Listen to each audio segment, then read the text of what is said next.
The hype train has left, but the HYTE Y60 is still here with the amazing looks, three-sided panoramic tempered glass with really does look outstanding, I do have to say.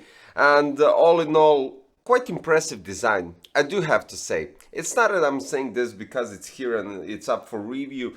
It's really a refreshment, which you already heard from gazillion other reviewers, but I wanted to do a take on this from my side because I look on things, especially cases, a bit differently when we're talking about building inside a case, when we're talking about cooling, when we're talking about loads of other stuff, and of course finally the finish. So yeah, it's something that you really need to know if you might have missed something in the other reviews or something similar to that. So I got the red version. You have 3 more varieties in colors, and regardless of the color, you'll be definitely satisfied. I'm going to say that right up front, but regardless to that, let's go into details. So taking apart the Y60 is actually quite straightforward, I do have to say. You can remove the top panel right up front and just pop it up with pegs. It really isn't that much of a trouble. The side tempered glass is removed with untying the thumb screw and just popping out 2 pegs at the top and pulling it up. Then we have the front tempered glass, which you do have to remove first the side panel, the back side panel, the same way as you remove the tempered glass side panel. So thumb screw, pop it up with 2 pegs, and you have 3 screws to untie to release the front tempered glass. Now this tempered glass is a bit tricky. So for instance, if you have a longer graphic card, I would suggest you have a shorter screwdriver, right?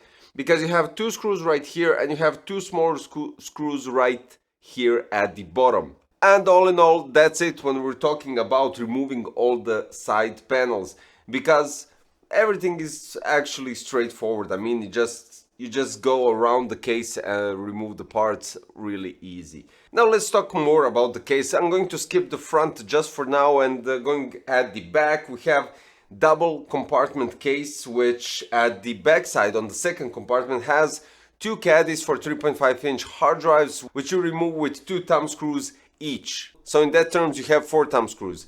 And it's even labeled with storage, so you can either put storage or you can hide the cables as I did. You'll see that later on. And underneath the storage you have a power supply compartment where you place your power supply, and you still have space beneath the power supply. So another space for hiding the cables. Quite outstanding, I do have to say. On the side we have quite interesting holes for your cables to reroute them, and rubber grommets. Now these rubber grommets are totally different than comparing to the ones that I usually don't like. They are stiffer, they actually don't fall off when you push the cable through, especially the 24 pin, and they actually fit and stay at the same position where you place them, so that's really cool. And thumbs up for that, because usually I fight with those rubber grommets, and I noticed in the last video where I mentioned those, you actually commented on that particularly. So going on the side, we have a possibility to mount either 2 120 or 2 140, or you can go with the same combination for the radiator if you decide to ditch the top part. But I would definitely suggest, guys, that you keep the top part for the radiator. Now the top part is a bit trickier because instead of running, and this is the one thing that I like to point out as a bit of a nonsense, let's put it that way, but regardless to that, it functions properly. So what they did is, instead of placing the straight plate at the top, giving you a possibility to use the thickness of the radiator as you wish and the thickness of the fans as you wish and how much space you actually have, they limited the space for the radiator. And this is the, I would say, not a negative thing, but this is a con where if you wanted to go with something that is more performance oriented, like let's say Arctic, which has thicker radiators, or some Fantex, or even Lee that have really thicker radiators, now you can't place it over there. Maybe you could swap the radiator at the bottom, put the fans upwards, so you would get some sort of a pull combination, but then you won't see the fans, you'll see the grill of the radiator, and I don't know, since we're talking about visually attractive case, I don't know how that will look in those terms if you're looking for having a nice visual case, right? A nice design and everything else. Regardless of that, since it's designed as such and where you need to place the radiator on top, you have to pull the tubes on front, which isn't a problem, of course, but this is actually the first time I'm seeing in general that the top plate has that thing option where it's designed like, let's say, U with brackets on the side, where it's held on the top chassis. So in my some sort of an opinion, it would be much easier even for HYTE to produce flat top panel for the mounting for the radiator and fans, and it will be much easier for you guys to install everything. Now you have to place the radiator, then you have to flip it, or basically just remove the panel, place it on the radiator, place the fans, and then screws. The only thing that this gives you better building experience is that if you're placing a 360 radiator, you don't have to tie up 24 screws, you only have to tie up 12. So yeah, there's that. But there's another thing regarding that, and it's again with the aesthetics, right? So if you're going with this kind of case, and as you can see, I have perfectly matching cables, and I was shocked because this wasn't intended. So perfectly matching cables with the red color of the chassis. And here's the thing. You have an EPS cable running right at the back. You want to put your extenders because they look really cool and it will match the case and whatnot. So what happens is when you place the radiator and the fans do press on the EPS cable, and that isn't a tragic thing, of course, because you could bend the cables and stuff like that, but they don't have that certain arc and you don't see that much of a cable comes or anything similar to that. These aren't flaws or anything similar to that that will distract you from the case or prevent you from buying it. Of course, this is something that I'm just giving you a heads up what you can expect of the case while mounting everything. Talking about the rest now, since this is the only part where I actually encountered some problems, talking about the rest, everything's perfect. So when placing the PCI Express riser, of course, you have to remove it from the smaller PCI brackets here on the side so you can place the motherboard. Placing the riser, you can adjust it on the bracket that you need. So the X660E Taichi Carrara has the first PCI slot a bit lower than usual. So you just have to push down the riser and connect it to your motherboard, tie up the screw, and that's it. Placing the GPU was quite easy. When we're talking about the length of the GPU, I actually placed here the Accelerate RTX 4080 Verto Epic X RGB, and really straightforward placement. You just unlock the PCI clip, place the GPU inside, tie up 3 screws at the back, that's it. The case comes stock with one fan here at the back, this is 120, and you have 2 bottom intakes for the GPU. Now you'll be shocked how these fans work outstanding when we're talking about the GPU. We have an intake here, intake over there, this is the exhaust, and this is the exhaust. The intake right here at the bottom has a centimeter, maybe a bit more here to create an intake. It blows the air right here, and this air comes crashing into this side panel and continues through the GPU. The GPU exhausts wherever it can, top here at the rear, and the thermals are really outstanding, but we'll get to that part also later on. So it can support up to E80X motherboards, so everything beneath that can fit properly without any problems. 360 on top, 280 on the side. Of course, no possibility to place radiator at the bottom unless you do some crazy modifications, because all in all the case is fully ventilated. Fully ventilated top with dust filter, fully ventilated backside with a dust filter, fully ventilated bottom. Well, I didn't check if it has a dust filter, but most likely if you take everything apart here, you'll most likely find a dust filter as well.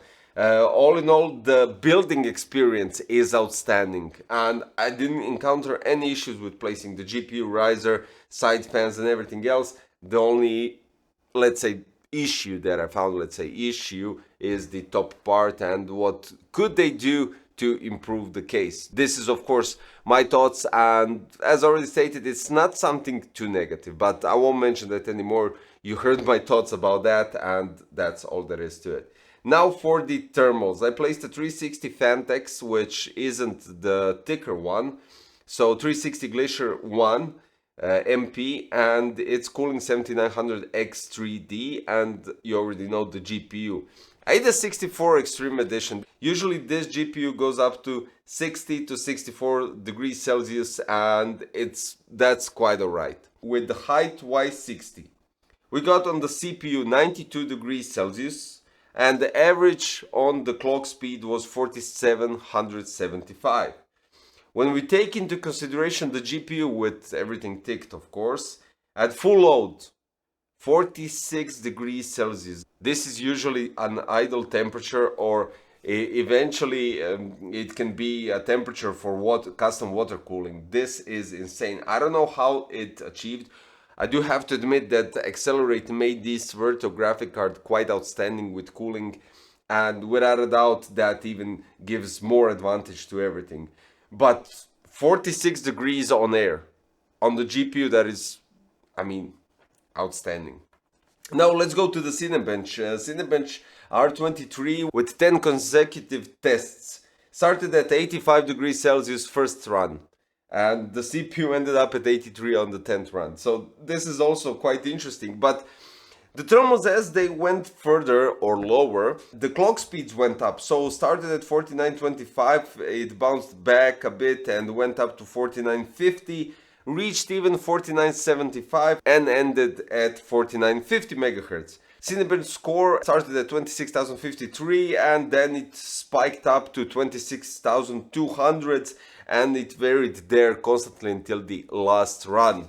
So guys, as you can see, it's a quite impressive case when we're talking about the design. Definitely if we're talking about the GPU cooling. The CPU cooling is quite alright, and I think the rise on the thermals for the CPU is because the heat from the GPU might go upwards towards the radiator. And that's the only reason why I can say that the thermals on the 7900X3D are for 2 or 3 degrees Celsius more than usual. But okay, regardless of that, we got a GPU at 46 that is usually on 60-65.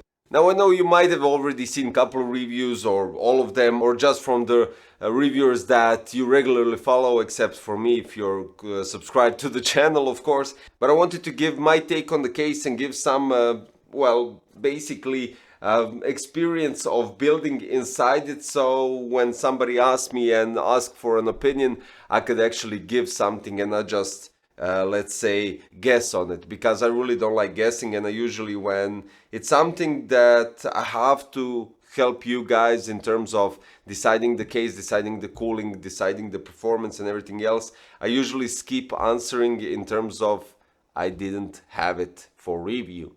And I don't want to give my opinion on something that I didn't have here, I didn't build inside it, I didn't test it out, I didn't see the thermals or anything similar to that, which is just, I'm either lying to myself or I'm lying to you guys. So yeah, there's that. The case is outstanding and I really do love it in terms of building process and everything, how it goes, really straightforward.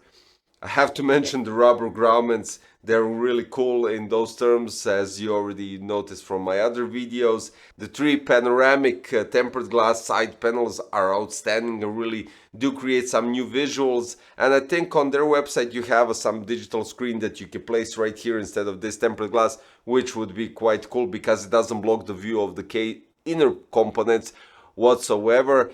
And because of all of that, even though, not to mention the top part, every case has a certain flaw or a mistake or something that they didn't thought through that carefully, even though I could make a mistake as well. So regardless to that, this case deserves a PC Crazy Creative badge just because of everything that I mentioned.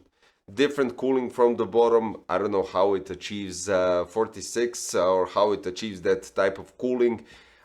So yeah, I won't go into that part, but regardless, definitely deserves a PC Crazy Creative badge because of everything. Really straightforward building and you're gonna love it. If you already didn't buy it, or if you just came to a conclusion to decide and you're watching this video, that's your first review of Y60, definitely a suggestion. And just be careful when checking out the thickness of the radiator. I think you're safe to go with 27 millimeters at the top, and that will be it. Yeah, that's all there is to it. Guys, hope you liked the video. I'm really satisfied with the case. If you are as well, and if you really like what you saw, you can check out the link below for the HYTE Y60. And finally, at the end of it, don't forget to subscribe, hit the like button, and ring the notification bell for future content. Thank you for watching. See you next time, guys. Bye bye.